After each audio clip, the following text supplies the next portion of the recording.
Okay, what's up everybody? Today I'll be reacting to this porcupine video by the Brave Wilderness. And I'm gonna go ahead and see what happens. I'm Coyote Peterson, and that... And not to be honest, I kind of like porcupines, but when they probably stick you in the finger with their... stick in the finger with their quills, it probably is gonna hurt, so I wouldn't touch a porcupine. But I think they're found all over the world, including I think they're found in North America too. I'm not really sure. Is the North American porcupine. As you can see, he's covered in quills. The porcupine's actually adorable. I'm just sitting there eating the plant. Ready? We're about to enter the spike zone. Oh no.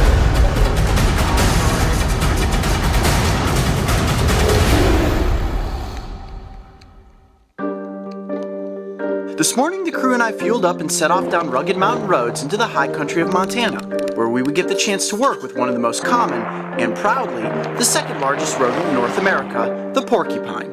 Now this is true porcupine territory right here. All these tall pines, hillsides, nice. Perfect place for them to be rummaging around and all this loose soil for roots and berries and all sorts of delicious porcupine treats. These black and white forest dwellers may look adorable and cuddly, but as we all know, and I was about to experience, they are equipped with nature's reactive armor. Just beneath a layer of sensitive guard hairs, you will find thousands of barbed quills that will make any would-be predator think twice about considering the porcupine for an entree. Now, I've never seen a porcupine before in the wild. I've never worked with a porcupine, so for me, this is going to be a really unique experience. The reason I'm able to get so close to this porcupine is because it was actually raised in captivity. So this little guy's used to being around humans and sometimes cameras. Now, this is the second largest rodent that lives in North America, trumped only by its aquatic cousin, the beaver. Now, porcupines have incredible claws. They got 4 claws on the front and actually a vestigial thumb, which allows them to quickly climb up trees to evade predators. If you can't get to a tree in time, what they do is exactly this. Show the rump side and all those quills. You get your nose close to that, and it's going to be a face full of spikes. Today my goal is to intentionally get quilled by a porcupine. Yes, you heard me right. I'm going to get quilled by a porcupine. I'm going to show you the right way to remove these painful, barbed quills from either yourself, or in most cases, from the snout of your curious pet. Now I'm being told that when I perform this example, I'm going to get close to 40 or 50 quills in the back of my hand. I hope you guys enjoy this at home. This will in no way cause any harm to the porcupine. Their quills are nothing more than modified hairs, and they continually grow over the life of the animal. The only one who's going to experience any discomfort is me. Tell you where you don't want to get quilled, in the face. That would be pretty bad. Alright, what I want to do is agitate those guard hairs, and then he should thrust his tail up into my hand. Are you ready? I love how I get myself into these things. 1, 2, ooh, yep, there we go. That's a handful of quills. Now the ones on the top of my hand really aren't that bad. That's a lot of quills in his hand. I thought they were... It's those ones right there. Can you see how deep those are into my finger? It hurts to move my finger right now. I mean, I think they touch bone. It hurts a lot. I think most of them are going to be pretty easy to get out. Those two are going to be extremely painful. Well, I got a handful of quills here for my little friend the porcupine right there. I'm going to show you guys. But the most important thing is to actually not freak out, because most animals, if you try to freak out, they might pressure them more, and then they might end up, you know, poking you with their quills or something, or biting you. So just try to stay calm, but don't mess with the venomous animal though. How to get these out of either your hand or your dog. I have a feeling this is going to be pretty painful. All right, come on, let's go. The one in my finger hurts so bad right now. Now, it's most likely that your dog is going to get quilled by a porcupine. And, you know, you might think, oh, I'm just going to pull that quill straight out. It's not going to work. These have microscopic barbs on the end. And one of the cool techniques of the porcupine quill is that once it's in there, it works deeper and deeper and deeper. So you want to get these out as quick as you possibly can.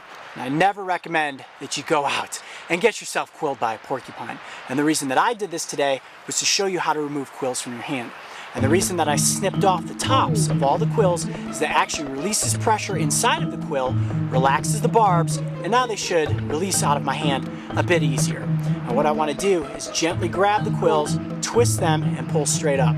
I'm going to remove the ones that aren't as deep first. I want to get all those barbs and those little points out of there because they can cause an infection, and that's the last thing that I want to happen. That's a lot of You're a mountain lion, bear, or coyote. You got a face full of these quills. I mean, it's debilitating. I can barely move my hand. These animals wouldn't be able to then go out and continue hunting. And I can see why eventually this could cause a large predator like that to die. Woo, my hand hurts. Okay, these are the last 3. It's not like a Band-Aid. And you don't just pull it off. You just pull these out, it's gonna rip all the skin out with it because of those tiny little microscopic barbs. Whew, okay, I'm gonna twist and pull straight up. That's the goal.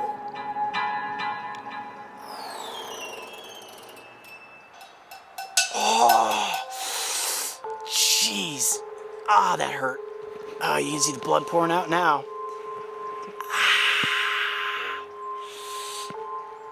You get that shot with the blood? Oh my gosh. Yeah, that really hurt. Okay. There's like tiny little red blood cells in your. You have like blood cells, and the thing is, if you get a cut or something, that kind of signals your you have a cut on your hand, and next thing you know, it's bleeding. So it's probably little red blood cells. But if it like by the time probably the next few minutes or so, the blood will dry off, so it doesn't like drip.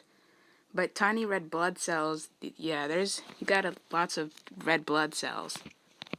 You good? You have there's millions and millions of blood cells. And when you usually get a cut, it starts bleeding a little bit, but if you kind of stay calm and let it dry off for a little bit, it won't be dripping everywhere. Oh my gosh! How did that one come out? Oh my gosh, that was like I could feel it pulling all the way out through the skin. How did the other one not? The other one did. Oh my goodness. Wow. I mean, that was buried into my hand up to the white. That is a serious quill in my coyote paw.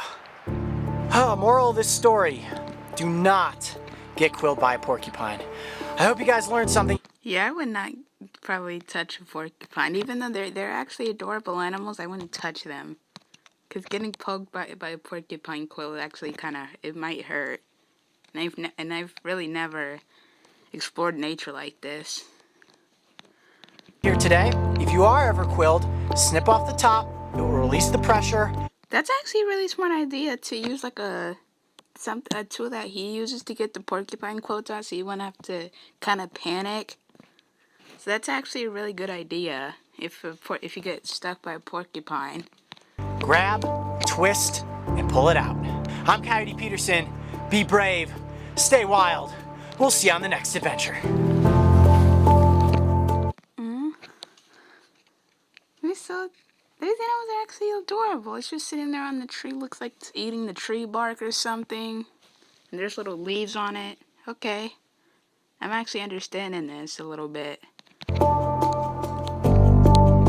If you thought that was one wild adventure, check out these other animal encounters. And don't forget, subscribe to follow me and the crew on this season of Breaking Trail.